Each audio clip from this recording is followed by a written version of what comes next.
حسبي ربي جل الله ما في قلبي غير الله نور محمد صلى الله لا إله إلا الله. بسم الله الرحمن الرحيم. قال ابن شهاب وأخبرني أبو سلمة بن عبد الرحمن أن جابر بن عبد الله الأنصاري قال وهو يحدث عن فترة الوحي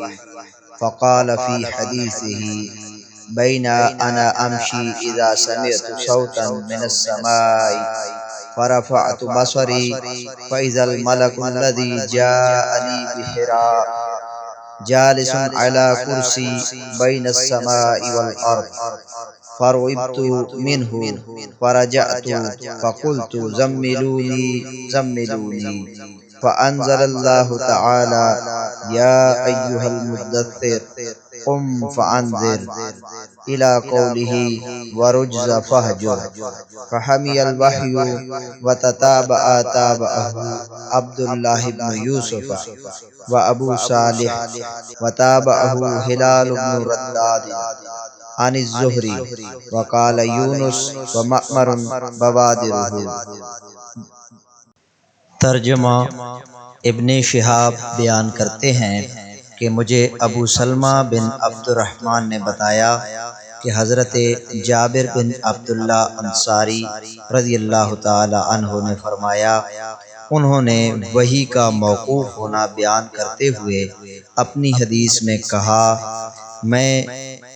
یعنی حضور صلی اللہ علیہ وآلہ وسلم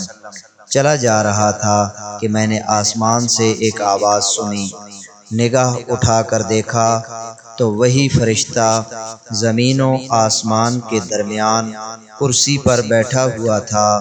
جو میرے پاس حرا میں آیا تھا۔ میں خوف زدہ ہو گیا، واپس لوٹا اور کہا مجھے کمبل اڑھاؤ، مجھے کمبل اڑھاؤ۔ پس اللہ تعالی نے وحی نازل فرمائی، اے بالا پوش اوڑھنے والے، کھڑے ہو جاؤ، پھر ڈر سناؤ اور اپنے رب کی ہی بڑائی بولو اور اپنے کپڑے پاک رکھو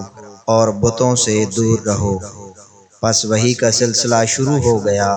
متواتر آنے لگی۔ متابعت کی ہے اس کی عبداللہ بن یوسف اور ابو صالح نے،